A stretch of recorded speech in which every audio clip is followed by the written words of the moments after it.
Hello everyone, मैं महेंद्र कुमार हरिद्वाल आप सभी को एक बार फिर से तहे दिल से आइकॉनिक नर्सिंग एकेडमी में स्वागत करता हूं। आज अपन चाइल्ड हेल्थ नर्सिंग का जो प्रीवियस लेक्चर पढ़ा था उससे आगे अपन पढ़ेंगे। अपन ने प्रीवियस लेक्चर के अंदर ग्रोथ एंड डेवलपमेंट के बारे में पढ़ा था। फिर ग्रोथ एंड डेवलपमेंट को अफेक्ट करने वाले अपन फैक्टर्स देख रहे थे। तो कौन कौन से फैक्टर ग्रोथ एंड डेवलपमेंट को अफेक्ट करते हैं, दो प्रकार के अपन ने पढ़े थे। एक तो इंट्रायूटेराइन ग्रोथ, इंट्रायूटेराइन के दौरान जो फैक्टर होते हैं वो अफेक्ट करते हैं बेबी की ग्रोथ को वो, और एक उसको जन्म लेने के बाद में जब वो बाहर आ जाता है तो उसको पोस्ट नेटल फैक्टर पढ़े थे अपन ने ग्रोथ। तो अभी अपन ने पढ़ रहे थे इंट्रायूटेराइन के दौरान फीटल को अफेक्ट करने वाले फीटल फैक्टर के बारे में। उनमें अपन ने फर्स्ट ऑफ वन पढ़ लिया था फीटल फैक्टर, फिर अपन ने दूसरा जो बताया था मैंने प्लेसेंटल फैक्टर, और तीसरा जो बताया था अपन ने मेटरनल फैक्टर। तो आज अपन उसके दूसरा वो जो होता है प्लेसेंटल फैक्टर उसके बारे में पढ़ेंगे। प्लेसेंटल फैक्टर, प्लेसेंटा क्या होती है? प्लेसेंटा जो होती है वो बेबी और मदर के बीच में कोऑर्डिनेशन करती है। बेबी और मदर को आपस में क्या करके रखती है? जोड़ के रखती है। बेबी और मदर को आपस में क्या करके रखती है? जोड़ के रखती है। उस लिंक को अपन क्या कहते हैं? प्लेसेंटा कहते हैं। उस लिंक को अपन क्या कहते हैं? प्लेसेंटा कहते हैं। तो ये जो प्लेसेंटा है वो भी बेबी की ग्रोथ को अफेक्ट करने के लिए रोल पैदा करती है। अगर इसमें कोई अबनॉर्मलिटी हो जाए तब भी बेबी की ग्रोथ क्या हो सकती है? अफेक्ट हो सकती है। तो अपन इसमें फर्स्ट ऑफ ऑल अपन पढ़ते हैं इंक्रीज विलस सरफेस एरिया। जितने ज्यादा एरिया को प्लेसेंटा घेरेगी, जब प्लेसेंटा चिपकेगी, जब फीटस का इम्प्लांटेशन होगा, उसके बाद में जब प्लेसेंटा का जो निर्माण होगा उस दौरान जो प्लेसेंटा है जितना ज्यादा एरिया यूट्रस में घेरेगी उतना ज्यादा एरिया क्या रहेगा? बढ़िया रहेगा। कैसे बढ़िया रहेगा? क्योंकि जितने ज्यादा एरिया में वो चिपकेगी तो उससे मिलने वाला न्यूट्रिशन जो है वो उतना ही ज्यादा मिलेगा। क्योंकि एरिया ज्यादा लेगा तो एरिया जब ज्यादा घेरेगी तो इसको मिलने वाले जो एरिया के अंदर जो न्यूट्रिशन वगैरह पाए जाएंगे, ब्लड सप्लाई होगी, जो भी होंगे वो चीजें क्या बनेंगी? अच्छे से बनेंगी। तो इसको मिलने वाली जो चीजें होती हैं वो क्या होंगी? बेटर होंगी। तो जब इसको अच्छी चीजें मिलेंगी तो जब विलस का सरफेस एरिया बढ़ेगा तो इसको मिलने वाली चीजों के लिए जो एरिया होगा वो ज्यादा होगा। तो इसको चीजें क्या मिलेगी? ज्यादा मिलेगी। जैसे न्यूट्रिशन क्या होता है? ज्यादा मिलेगा। और जब न्यूट्रिशन बेबी को क्या मिलेगा? ज्यादा मिलेगा, तो उससे होने वाली बेबी की ग्रोथ भी क्या होगी? ज्यादा होगी। इससे होने वाली बेबी की ग्रोथ भी क्या होगी? ज्यादा होगी। और जो सेकंड फॉलो अप अपन देखते हैं decrease diffusion distance. Decrease diffusion distance, diffusion distance क्या होती है? दो चीज होती है, जैसे दो मेम्ब्रेन ले लो, दो सेल मेम्ब्रेन ले लो, उनके बीच के अंदर की जो जगह होती है वो होती है डिस्टेंस। और अगर ये डिस्टेंस कम होगी तो इस साइड से इस साइड में जो चीजें जाएंगी, जो जो केमिकल्स वगैरह, जो न्यूट्रिशन वगैरह जाएंगे, ऑक्सीजन जाएगा, ब्लड जाएगा, जो भी जाएगा वो क्या होगा? जल्दी से प्रवेश कर जाएगा, इधर से इधर जल्दी से ऑस्मोसिस एंड डिफ्यूजन के द्वारा पहुंच जाएगा। और अगर इनके बीच में दूरी क्या रहेगी? ज्यादा रहेगी। तो इसको पहुंचने में, इधर से इधर पहुंचने में क्या लगेगा? टाइम लगेगा। तो डिक्रीज डिफ्यूजन डिस्टेंस यानी कि प्लेसेंटा के बीच में और जो मदर के बीच में जो लिंक होता है, अगर उसके अंदर जो डिफ्यूजन डिस्टेंस कम हो, या और जो बेबी होता है उसके अंदर की डिफ्यूजन डिस्टेंस क्या हो? कम हो। और जब डिफ्यूजन डिस्टेंस ये कम होगी तो इधर से प्लेसेंटा के द्वारा अम्बिलिकल वेन के अंदर जो सामान पूछेगा, जो न्यूट्रिशन पूछेगा, जो ऑक्सीजन पूछेगी, जो एलिमिनेट होगा कार्बन डाइऑक्साइड, वो चीजें क्या होंगी? जल्दी होंगी। और जब वो चीजें जल्दी होंगी तो बेबी का विकास भी क्या होगा? अच्छे से होगा। क्योंकि बेबी को अच्छा खासा न्यूट्रिशन मिलेगा और अच्छी खासी ऑक्सीजन मिलेगी, तो जिससे बेबी का विकास भी क्या होगा? अच्छा खासा होगा। ये जो डिफ्यूजन डिस्टेंस होती है वो कितनी पाई जाती है? 3.5 माइक्रोमीटर। इतनी दूरी होती है इसके बीच के अंदर। ये प्लेसेंटा के बीच के अंदर जो होती है डिफ्यूजन डिस्टेंस की दूरी वो कितनी होती है? 3.5। ये सबसे कम जो होती है वो 0.5 लंग्स के अंदर होती है। 0.5 किसके अंदर होती है? लंग्स के अंदर होती है। ये डिफ्यूजन डिस्टेंस लंग्स में भी पाया जाता है, जहां पर ऑक्सीजन एल्यूलाई के द्वारा और ब्लड वेसल्स के बीच के अंदर ट्रांसफर होती है, वहां पर भी डिफ्यूजन डिस्टेंस पाई जाती है।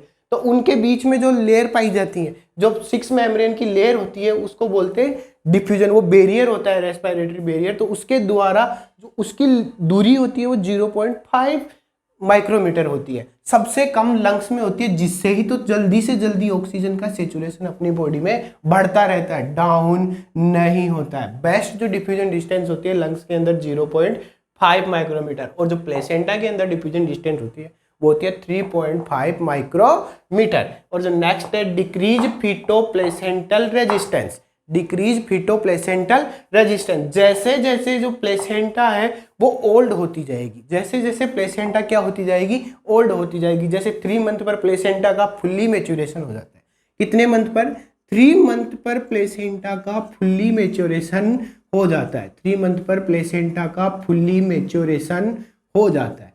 इसके बाद में जो प्लेसेंटा बनती है, 3 मंथ पर प्लेसेंटा का फुल्ली मैच्योरेशन हो जाता है, तो धीरे धीरे जब प्लेसेंटा 3 महीने से 4 महीने की होगी, 5 महीने की होगी, 6 महीने की होगी, 7 महीने की होगी, तो जब वो ओल्ड होती जाएगी तो उसमें जो प्लेसेंटा का रेजिस्टेंस पावर है वो क्या होता जाएगा, कम होता जाएगा। और जब कम होता जाएगा तो चीजें ज्यादा क्या होंगी, ये जो ज्यादा मटेरियल होगा वो प्लेसेंटा के अंदर आएगा और उसके द्वारा अम्लाइकल वेन में जाएगा। अम्लाइकल कोड के द्वारा अम्लाइकल वेन और आर्टरीज होती हैं, उनके द्वारा फीटस के अंदर पहुंचेगा, बच्चे के अंदर पहुंचेगा। आर्टरी लेकर आती है और अम्लाइकल कोड जो होती है वो अम्लाइकल जो वेन होती है वो लेकर जाती है। अम्लाइकल वेन जो होती है वो तो लेकर जाती है किसके अंदर, फीटस के अंदर, किसके अंदर, फीटस के अंदर। और जो अम्लाइकल आर्टरीज होती है वो लेकर आती है फीटस से कहा, मदर के अंदर, मदर के अंदर लाकर छोड़ती है। समझ में आया इस चीज को, इसको याद रखना। तो जब वो धीरे धीरे जो प्लेसेंटा ओल्ड होगी तो उसका जो रेजिस्टेंस पावर है प्लेसेंटा का, उसकी जो परमिएबिलिटी है वो धीरे धीरे क्या हो जाएगी, कम हो जाएगी। तो जब धीरे धीरे कम हो जाएंगी तो ज्यादा कंपाउंड मात्रा में क्या होगा, अंदर प्रवेश करेगा, जिससे वो फीटस को मिलेगा। और जब फीटस को मिलेगा तो फीटस की ग्रोथ क्या होगी, बढ़िया होगी। फीटस की ग्रोथ क्या होगी, बढ़िया होगी। इसके आगे अपन देखते हैं, इसके अंदर आगे अपन देखते हैं मैटरनल फैक्टर। अब जो तीसरा और लास्ट फैक्टर है वो है मैटरनल फैक्टर। अच्छा, मदर की जो हेल्थ होती है वो डायरेक्ट प्रोपोर्शनल होती है किसके, ग्रोथ ऑफ फीटस के। अगर मदर की हेल्थ बढ़िया होगी तो फीटस की ग्रोथ एंड डेवलपमेंट क्या होगा, अच्छा होगा। फीटस की जो हेल्थ है वो वेल एंड गुड होगी। अगर मदर की हेल्थ में कोई भी डेविएशन हुआ, कोई भी अबनॉर्मलिटी हुई, तो फीटस की जो ग्रोथ है वो ऑटोमेटिक क्या हो जाएगी, डाउन हो जाएगी, डिक्रीज हो जाएगी। बच्चा IUGR का शिकायत हो जाएगा या कोई और प्रॉब्लम उसके अंदर हो जाएगी। तो इसलिए मदर की हेल्थ जो होती है वो डायरेक्ट समानुपाती होती है किसके, फीटस की ग्रोथ के। अगर मदर के ग्रोथ में कोई भी प्रॉब्लम होगा तो वो फीटस की ग्रोथ को भी क्या करेगी, अफेक्ट करेगी। तो मदर की ग्रोथ को अपन को बढ़िया बनाने के लिए उसको क्या देना होगा, प्रॉपर अमाउंट में उसको न्यूट्रिशन देना होगा। प्रॉपर अमाउंट में उसको क्या देना होगा, न्यूट्रिशन देना होगा। प्रॉपर केयर करनी होगी उसकी।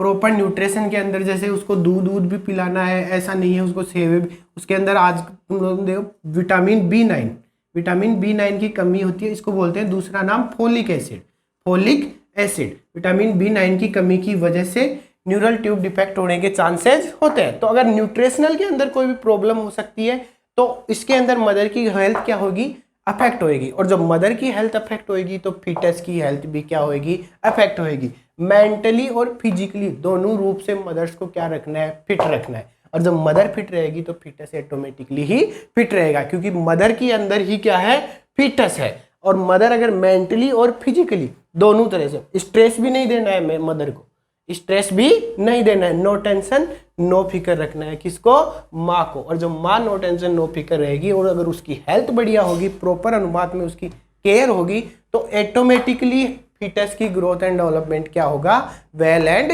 गुड होगा। तो ये सब अपने थे फीटल फैक्टर को अफेक्ट करने वाले फीटल ग्रोथ। अब अपन नेक्स्ट पढ़ेंगे factor affecting postnatal growth. Postnatal growth, जन्म लेने के बाद में अफेक्ट करने वाले कौन कौन से कारक होते हैं। जो अपने प्रीवियसली में पढ़े थे वो नेटल ग्रोथ को अफेक्ट करने वाले कारक होते थे, या फीटल ग्रोथ की फीटस के अंदर जो इंट्रायूटेराइन लाइफ में थे उस दौरान उसको अफेक्ट करने वाले कारक अपने स्टडी कर लिए हैं। जो अब अपन पढ़ेंगे वो पोस्टनेटल, उसको जन्म लेने के बाद में कौन कौन से जो फैक्टर है वो उसकी ग्रोथ को क्या कर सकते हैं, अफेक्ट कर सकते हैं। फर्स्ट ऑफ ऑल जेंडर कैसे कर सकता है, मेल एंड फीमेल। जो मेल की ग्रोथ होती है वो ज़्यादा होती है बजाय फीमेल के अपेक्षा। क्यों?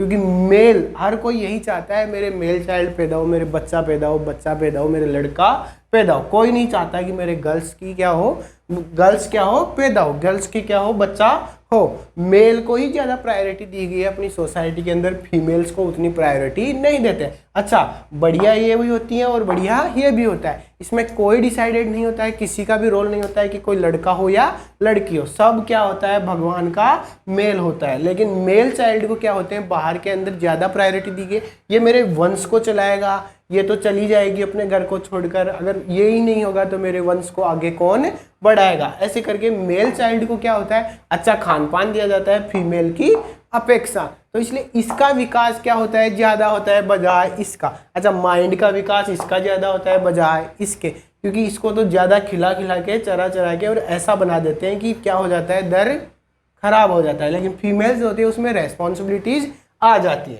अच्छा, दूसरा जो होता है IUGR, intra uterine growth retardation. अच्छा, इसको क्या कहते हैं, इंट्रा यूटेराइन ग्रोथ रिटार्डेशन की डेफिनेशन होती है, अपना जो नॉर्मल वेट होता है, फीटस का नॉर्मल वेट अपने प्रीवियस क्लास में बताया था 2.9 kg अप्रोक्सीमेटली माना गया है। वैसे नॉर्मल जो वजन होता है वो 2.5 से 3.5 kg तक क्या माना गया है, नॉर्मल वेट माना गया है। लेकिन जो अप्रोक्सीमेटली इंडिया के अंदर जो चाइल्ड्स का वजन होता है, मेल चाइल्ड का 2.9 kg और फीमेल चाइल्ड का 2.8 kg, ये अपने प्रीवियस क्लास के अंदर बेटर रूप से डिस्कस किया है।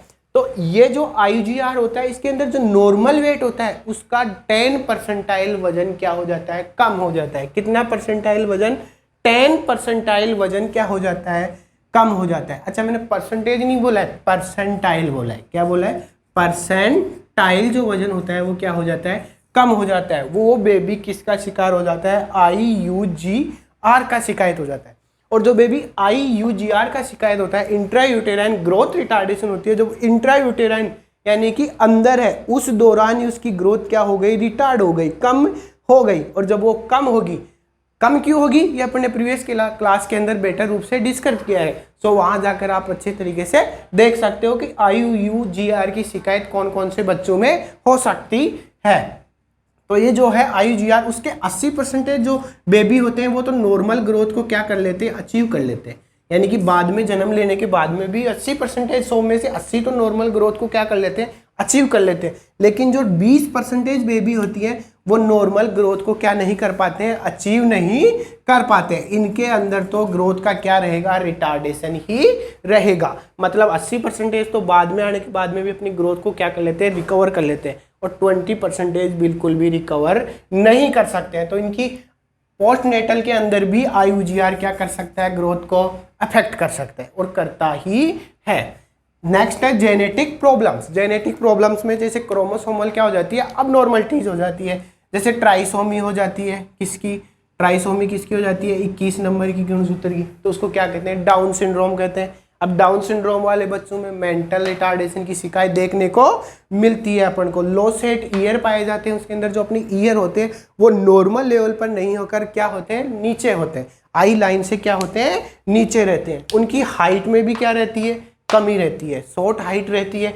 तो ये जो जेनेटिक प्रॉब्लम्स है ये भी क्या कर सकती है, अफेक्ट कर सकती है। ट्राइसोमी 21, अच्छा मोनोसोमी हो जाए, एक्स क्रोमोसोम्स की, डाउन सिंड्रोम नहीं, डाउन सिंड्रोम नहीं, टर्नर सिंड्रोम। डाउन सिंड्रोम तो इसको बोलते हैं जो 45x0, इसको बोलते हैं टर्नर सिंड्रोम, या 44 प्लस x0, एक अक्ष गुणसूत्र की क्या हो जाएगी, अनुपस्थिति हो जाएगी, टर्नर सिंड्रोम बोलते हैं इसको। और इसके अंदर MC साइकिल की अनुपस्थिति देखने को मिल सकती है लेडीज के अंदर। इसके अंदर क्या मिल सकती है, MC साइकिल की अनुपस्थिति देखने को मिल सकती है। इसके अंदर मेनली जो होता है ना टर्नर सिंड्रोम में, इसके अंदर थायराइड का लेवल क्या हो जाता है, कम हो जाता है। TSH या थायराइड का लेवल क्या हो जाता है, कम हो जाता है।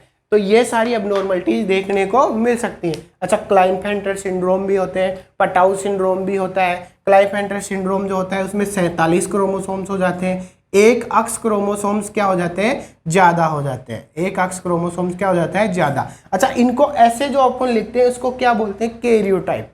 अपन जैसे 47XXY, अच्छा इसके बीच में प्लस नहीं लगा सकते, अगर प्लस लगाएंगे तो 47, तो ये 48, 49 और ये तो 50 हो जाएंगे। इसके बीच में अगर कोमा लगाते हैं तब तो ऐसे लिख सकते हैं, या जब कोमा नहीं लगाए तो अपन लिखते हैं 44 प्लस XXY।